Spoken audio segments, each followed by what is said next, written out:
देख लेना। देखिए हमारे हाथ में एक छोटा सा ट्रांसफार्मर है, ये हमारे कंप्यूटर के यूपीएस से निकाला हुआ है। उसमें ये बेसिकली करता क्या है, इसमें देखिए दो वाइंडिंग्स आपको दिख रही होंगी, दो साइड दिख रही होंगी। एक आपका प्राइमरी साइड है जहाँ से हम इनपुट वोल्टेज देते हैं, और दूसरा आपका क्या है, सेकेंडरी साइड है जहाँ से हमें आउटपुट वोल्टेज मिलता है। ट्रांसफार्मर बेसिकली दो तरह के होते हैं, एक स्टेप अप ट्रांसफार्मर और एक step down transformer. Step up transformer में क्या है कि अगर हमने यहाँ से वोल्टेज मान लीजिए 100 वोल्ट्स दिया तो हमको अदर एंड में 100 से ज़्यादा मिलेगा, मे बी 200, 300, 400, 500 मिल सकता है। तो जो लो वोल्टेज देने पे हाई वोल्टेज आउटपुट में दे उसे बोलेंगे स्टेप अप ट्रांसफार्मर।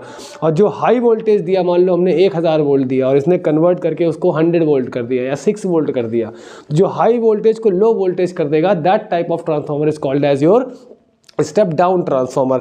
अब ट्रांसफार्मर में आप देख सकते हो कि इसका एक कोर है और उसी में वाइंडिंग्स हैं। ये थोड़ा दूसरे तरह की वाइंडिंग है जो कि आपके सिलेबस में नहीं है, लेकिन ये समझ लीजिए कि नॉर्मल ट्रांसफार्मर जो पढ़ाया जाता है उसमें एक तरफ क्या होता है, प्राइमरी वाइंडिंग होती है, एक तरफ क्या होता है, सेकेंडरी वाइंडिंग होती है। तो यहाँ पे क्या है कि ट्रांसफार्मर का जो कोर है जिसके ऊपर वाइंडिंग हो रही है, वो आप लोग अगर गौर से देखेंगे तो ये पतली पतली स्टील की लैमिनेशन से मिलकर बना हुआ है। ये इकट्ठा कोई आयरन का टुकड़ा नहीं है, ये पतली पतली स्टील लैमिनेशन को आपस में फंसा के एक स्ट्रक्चर तैयार किया गया है। तो चलिए स्टार्ट करते हैं हम लोग ट्रांसफार्मर के बारे में। A device which alters voltage or current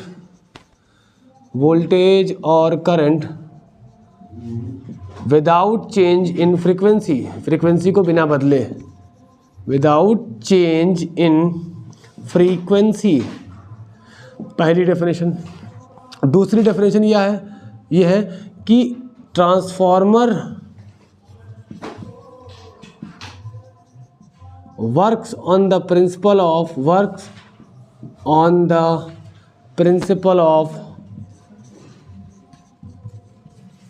mutual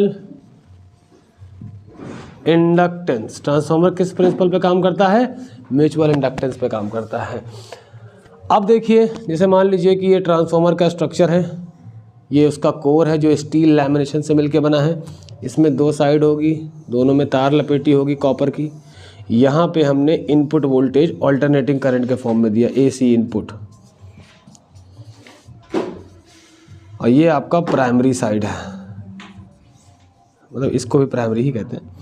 अब दूसरे साइड में क्या है, ये हमें क्या मिला, वी आउटपुट।